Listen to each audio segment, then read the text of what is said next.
atong Hope Radio.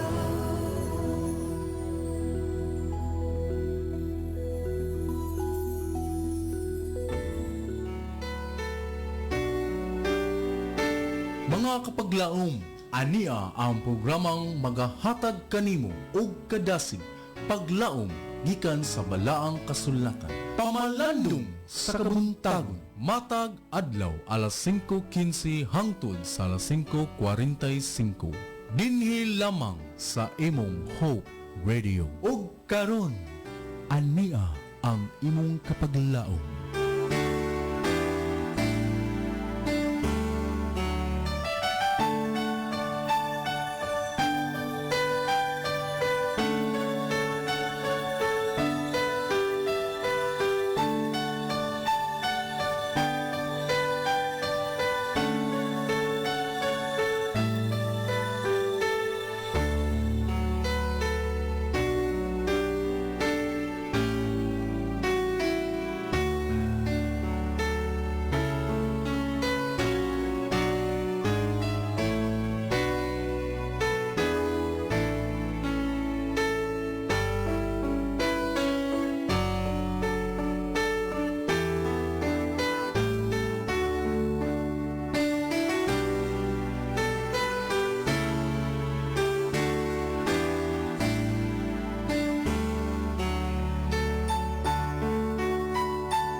Nagtuon kamo sa kasulatan, kay nagtuo man kamo nga diha ni ana, makaangkon kamo sa kinabuhing dayon. Ang kasulatan mismo nagsaksi mahitungod kanako. Good morning Toledo, good morning Philippines, good morning world. Usa ka malipayon o mabugnawon nga kabuntagon, mga kapaglaom. Maayong buntag sa tanan natong mga kapaglaom o sa tanan nga maabot sa atong Sibya dinhi sa Adventist World Hope Radio Toledo o sa live streaming sa ato ang Facebook page. Welcome sa atong programa. Matag alas 5:15 ngadto sa alas 5:45 sa buntag, pamalandong sa kabuntagon sa 106.3 DYAM FM. Mayong pagmata sa atong mga kapaglaom diha sa Asturias, Balanban, Tuburan, Tabuelan, Alogensan, Pinamungahan ug Toledo City. Maingon man sa atong mga kapaglaom atbang sa atong isla, sa Negros Occidental ug sa Oriental, sa Escalante, Tubuso, Calatrava, San Carlos, Sipaway Island, Gihulngan, Canlaon, ug sa tanan nga maabot sa atong tingog diha dapita. Akong pangumustad usab ang akong mga pamilya nga naa karon sa Bugo City, ang Clavis family, ug ang akong mga relatives nga naa diha sa Balanban, ang Artajo family, ug ang akong mga relatives sa Leyte, sa Cebu City, sa Bohol ug sa uban pang dapit sa tibuok Pilipinas. Maayong buntag ug happy Sabat kaninyong tanan. Ug ako sang gipangumusta ang akong mga higala o mga kaigsuunan sa pagtuo ato mga kapaglaom nga naa diha sa Cebu City Church o sa Adventist Hospital Cebu. mayong buntag ug happy Sabat kaninyong tanan. Mga kapaglaom, ako si Kapaglaom Dwayne, ang inyong makauban niining pipila ka mga minuto sa atong pagtuon dinhi sa pamalandong sa kabuntagon. Ang atong pitsa mga kapaglaom, May 11, 2024 o mapasalamaton kita sa Ginoo nga sa gihapon siya nagpakamaayo kanato nga iya tang gipukaw ni ining matahom nga kabuntagon sa adlaw ipapahulay aron kita makapadayon sa pagpasalamat o pagdaig sa iyang matahom o mapadayunon nga grasya sa matapos sa kanato. Ang atong verse ni ining kabuntagon makita sa Juan 5:39. Akong basahon pagbalik. Nagtuon kamo sa kasulatan kay nagtuo kamo nga diha ni ana makaangkon kamo sa kinabuhing dayon. Ang kasulatan mismo nagsaksi mahitungod kanako. Mao kini gisulti ni Ginoong Hesus ngadto sa iyang mga katawhan samtang siya nagawali. Sa atong pagpadayon, akong gihangyo ang tanan sa pagduko sa inyong ulo alang sa atong pag-ampo.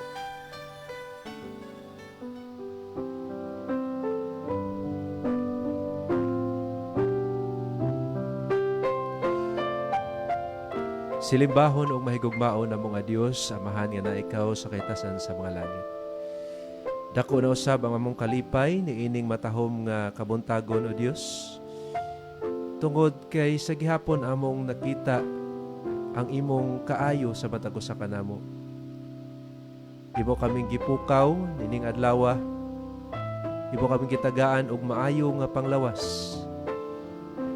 Imo kaming gipahinumduman sa pagsangpit diha kanimo ug sa imong matamis nga mga saad. Niining kabuntagon o Dios, samtang kami magahimo sa among pagtuon sa imong mga pulong, sa gihapon among gihangyo ang imong balang espiritu nga maoy maggiya sa among hunahuna o kasing-kasing. Aron nga dili lang kami or dili lang madugangan ang among kahibalo mahitungod sa imong mga pulong. Labaw sa tanan, mas maila-ila ka namo, mas maduol kami diha kanimo. O Dios, niining taknaa, ako nagaampo nga ikaw magapanalangin sa tanan namong makapaglaom nga naminaw sa kanginan ug nagtan-aw karon sa live. Ikaw maghiusa sa mga hunahunag kasing-kasing samtang kami magapamati sa imong mga pulong. Salamat kayo Diyos sa imong kaayo. Amo kinigisalig da kanimo ang tanan sa ngalan ni Ginoong Hesus nga among manuluwas. Amen.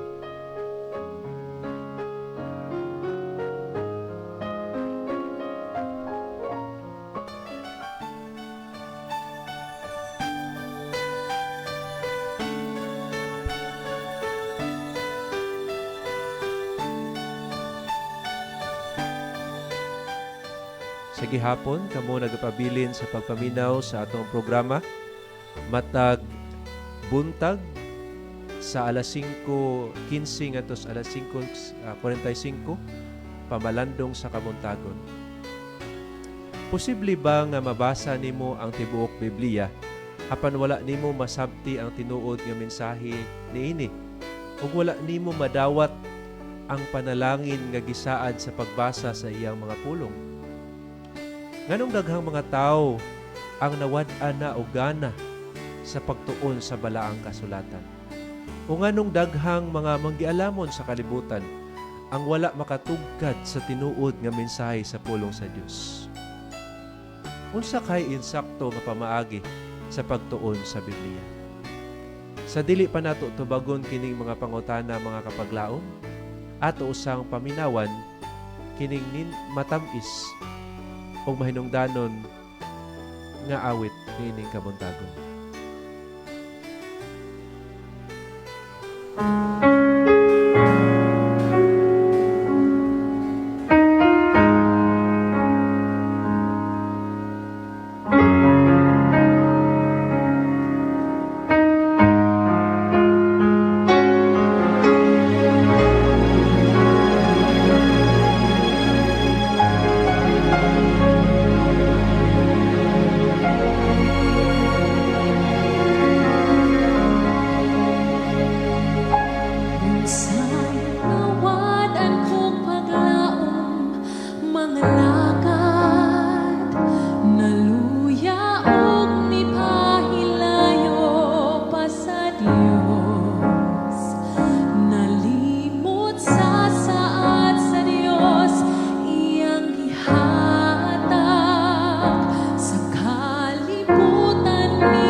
Sa gihapon, ikaw nagapaminaw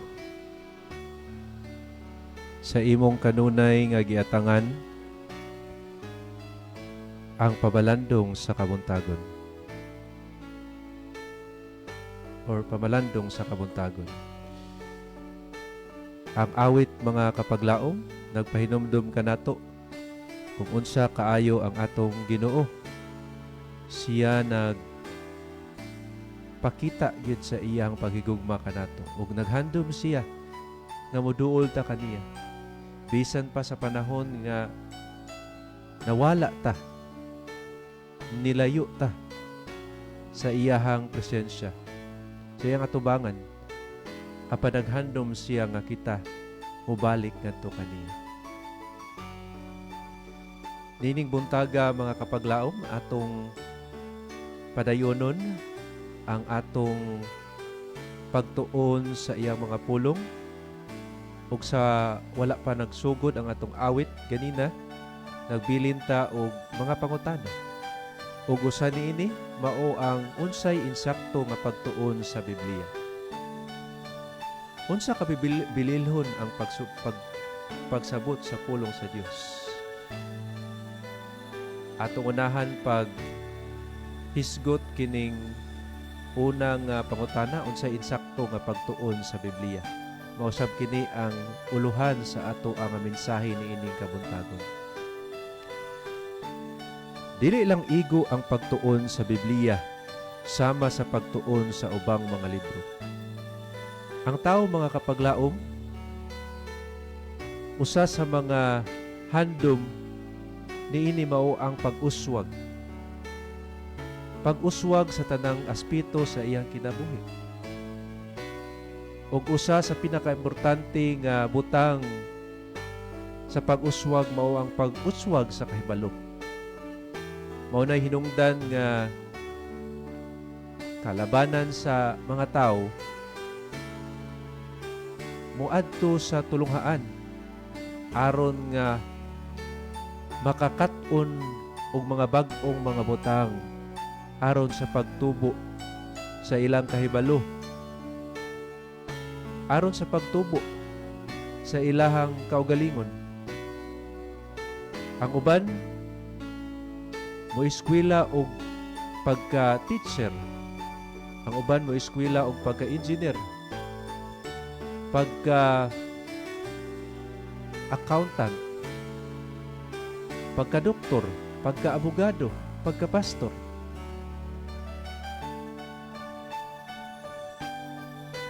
Ug sa pag-eskwela nato mga kapaglaom, usa sa mga importante kay butang nga kinahanglan atong ikanabuhian isip estudyante mao ang pagtuon og mga libro, pag-research og mga libro. Kini importante kay mga kapaglaom tungod kay kung dili nato batnan ang batasan sa pagtuon, dili ta makakat-on, di ta magtubo sa atong kaalam. Pero atong hinumduman mga kapaglaom nga ang atong pagtuon sa Biblia dili sama sa pagtuon nato sa libro. Ang pagtuon sa libro, sa ubang mga libro mga kapaglaom, kinahanglan na siya og kaalam. Apan sa pagtuon sa Biblia, mas labaw pa sa kaalam ang kinahanglan mga kapaglaom aron ato kining masabtan. Aron kini masabtan nga makaluwas, kinahanglan maglihok ang Espiritu Santo sulod sa kasing-kasing nga nagasusi. So importante mga kapaglaom nga ang balang Espiritu maoy mugiya sa usa ka tawo aron masabtan niya ang pulong sa Ginoo. Ang sama nga espiritu nga nagdasig sa pulong kinahanglan magdasig sa magbasa sa pulong. Nabalaan nato mga kapaglaom nga ang Biblia gisulat dili sama sa uban nga mga libro. Ang Biblia mga kapaglaom gisulat kini nga espesyal tungod kay gisulat kini sa mga balaang tao sa Dios nga gigiyahan sa balaang espiritu. nan kinahanglan usab nga kung kita nga magbasa niini, gigiyahan usab, giniyahan sa balaang espiritu aron masabtan nato kini. Dayon madungog ang tingog sa langit. Ang igo lang pagbasa sa pulong dili makakabot sa resulta nga giplano sa langit. Kinahanglan kini tun-an og mahalon sa kasing-kasing. Kinahanglan mga kapaglaom nga atong higugmaon ang pulong sa Ginoo aron ato kining masabtan. Una sa tanan, kinahanglan nga atong dapiton ang balang espiritu aron nga aduna tay giya sa atong pagtuon sa pulong sa Ginoo. Ikaduha mga kapaglaom, kinahanglan ato kining higugmaon, ato kining mahalon aron nga mabatna nato ang kadasig sa pagtuon sa iyang mga pulong. Ang kahibalo sa Dios dili mabatunan nga walay utok-nong pagpaningkamot. Sama sa atong pagbasa sa ubang libro, kinahanglan nato og atong gamiton ang ato ang hunahuna mga kapaglaom aron masabtan usab nato kini. Kinahanglan tun-an ang Biblia sa makugihon sa paghangyo sa Dios sa panabang sa Espiritu Santo aron masabtan ang iyang mga pulong. Kinahanglan usab ang kakugi mga kapaglaom. Kung adunay tay mabasahan nga mga parte sa Biblia nga lisod sabton, dili ta mo surrender mga kapaglaom, dili ta mo undang sa pagpadayon og tuon sa pulong sa Ginoo. Sama sa usa ka bulawan nga kinahanglan og kakugi aron kini makaplagan. Mausab ang atong pagtuon sa pulong sa Ginoo mga kapaglaom. Kinahanglan natong kakugi aron makita nato ang bulawan nga naa niini. Pag magkuha kita og usa ka bersikulo og tinguhaon ang pagsiguro sa gipasabot niini sa kahulugan nga gibutang sa Dios niini nga bersikulo alang kanato.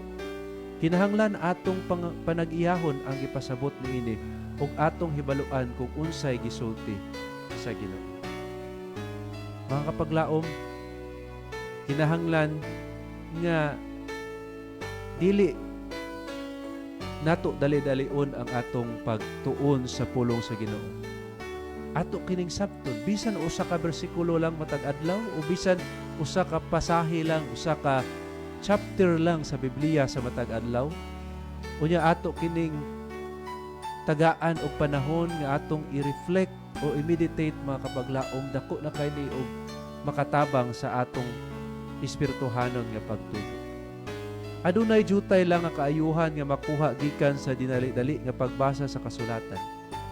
Mahimo sa usa ka tawo ang pagbasa niini sa bug-os apan mapakyas sa pagtan-aw sa katahom o pagsabot sa lalom ug natago nga kahulugan. Usa ka pahayag ang tun-an ug ang tin-aw nga kahulugan niini masabtan sa hunahuna ug ang relasyon ngadto sa plano sa kaluwasan labi pa kabililhon kaysa igo lang sa pagbasa sa daghang mga kapitulo nga walay tumong sa katuyuan nga makita og walay positibo nga pahimangno nga mabatunan. Unsa ka importante mga kapaglaom nga atong masabtan ang pulong sa Ginoo? Una, anaa kanunay ang mga panahon nga magsulay sa ato mga kalag ug kadtong mga makaluya sa pagtuo dili makabarog sa pagsulay ni inang adlaw sa katalagman. Kung wala kita nagtuon sa pulong sa Ginoo mga kapaglaom, dali kay ta madala sa mga pagsulay sa atong kinabuhi. Dali kay ta mo give up. Dali kay ta madala sa mga tentasyon sa atong kinabuhi. Apan kung atong higugmaon o atong dapiton ang balang espiritu nga maoy mo pakigsulti kanato sa iyang mga pulong. Ang iyang mga pulong mahimong kabahin sa atong kinabuhi. Ang dagkong mga kamatuoran sa pagpadayag kinahanglan tun-an pag-ayo kay kitang tanan nagkinahanglan og maalamon nga kahibalo sa pulong sa Dios. Pinaagi sa pagtuon sa Biblia og adlaw-adlaw pagkig-uban sa Dios kang Hesus, kita makabaton og tin-aw nga paglantaw sa personal nga responsibilidad ug kusog sa pagsukol sa adlaw sa pagsulay sa tentasyon. Atong nakita niining kabuntagon mga kapaglaom nga importante gyud kaayo nga atong higugmaon ang pulong sa Dios ug atong dapiton ang balang espiritu nga maoy makig-uban sa atong pagtuon sa iyang mga pulong. Aron nga maduol ang atong kasing-kasing ngadto kang Kristo o magiyahan ta sa atong pangadlaw-adlaw nga pagkinabuhi. Siya kang kinsang kinabuhi nahiusa ngadto kang Kristo pinaagi sa tinago nga mga dugtong panalipdan sa gahom sa Dios pinaagi sa pagtuo ngadto sa kaluwasan. Mga kapaglaom, kung atong makuha masabtan ang mga pulong sa Dios, mao kini mahimo nato nga kusog maoy magpahinumdum ka nato, maghatag ka nato og giya sa atong pag-adlaw-adlaw nga pag-atubang sa mga pagsulay sa atong kinabuhi. Atong basahon pagbalik ang atong bersikulo nga makita diha sa Juan 5:39 nagaingon, nagtuon kamo sa kasulatan kay nagtuo man kamo nga diha ni ana makaangkon kamo sa kinabuhing dayon. Ang kasulatan mismo nagsaksi may tungod kanato. Kung kita magtuon sa insakto nga pamaagi sa pulong sa Ginoo, ang resulta niini mga kapaglaom atong maila-ila sa personal ug sa lalom nga pamaagi si Kristo nga atong manuluwas. Mga kapaglaom, kung imong nakita ug imong na-realize tining buntaga nga bisan pa og nagbasa ka Biblia apan wala nimo na kuha ang tinuod nga tumong sa pagtuon niini, ako nagadapit kanimo sa pagsangpit sa balang espiritu, sa paggiya kanimo sa pagtuon sa iyong mga pulong ug sa pagtabang kanimo aron mabatnan nimo ang paghigugma niini. Tungod kay wala naman kitay igo nga panahon mga kapaglaom, ako magpasalamat kaninyong tanan sa inyong pagpakiguban sa atong programa niining kabuntagon, ang pamalandong sa kabuntagon. I hope nga daghan kitag nakuha nga mga pagtulunan. Akong ipasalamatan ang si kapaglaom Fi Bakalan. Mayong buntag usab diha kanimo kapaglaom Fe. Kapaglaom Carmelita Acabo, may buntag diha kanimo gikan sa Gihulngan City. O happy Sabat usab kanimo. Happy Sabat kaniyong tanan mga kapaglaom. Ato usab pasalamatan ang ato ang conference sa Central Visayan Conference, especially sa atong President kapaglaom Pastor Charles Logra, ang ato ang Communication Director kapaglaom Pastor Lelord Arangues, ang atong Station Manager kapaglaom Pastor Efren Ortega, o ang inyong Production Manager kapaglaom Dwayne Murphy Clavis. Maingon usab sa tanan nato mga media missionaries o volunteers, daghan kayong salamat mga kapaglaom. Ug labaw sa tanan atong pasalamatan ang atong Ginoo niining matahog nga kabuntagon ug sa mensahe nga atong gisaluan samtang kita nagtuon niining kabuntagon. Ato ito ko atong mga ulo mga kapaglaom alang sa atong closing prayer.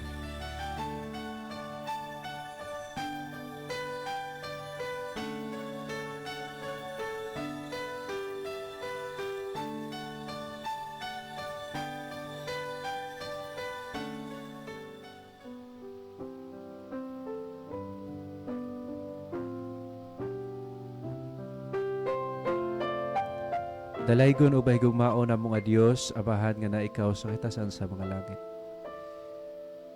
Dako kay among kalipay ni ining kabuntagon o Dios, sa binsahi nga among napatalagihugan.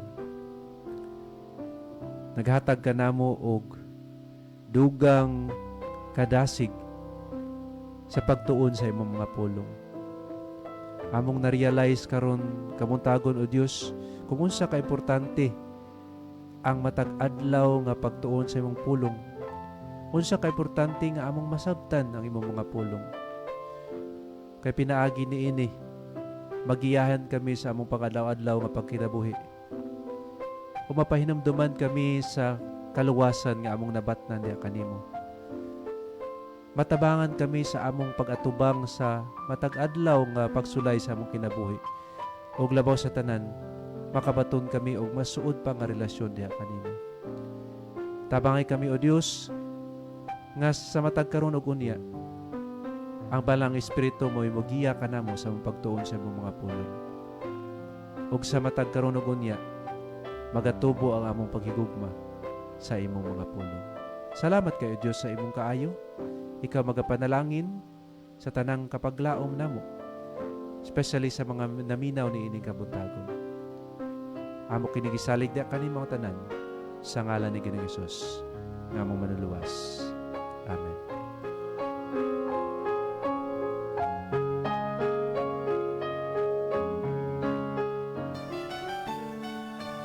Again, mga kapaglaom, daghang salamat sa inyong pag-uban sa atong programa Pabalandong sa Kabuntagon. Tungod kay wala naman tay igo nga panahon, pinanalang si kapaglaom Dwayne nagaingon, if we make Christ as a center of our lives, our life will be filled with joy, with love, and with hope. Pabilin kita mga kapaglaom sa pagpaminaw sa atong programa dinhi sa AWR Hope Radio Toledo. Samtang kami magapadayon sa pagsibya sa mensahe sa paglaom nga si Jesucristo. Mubay.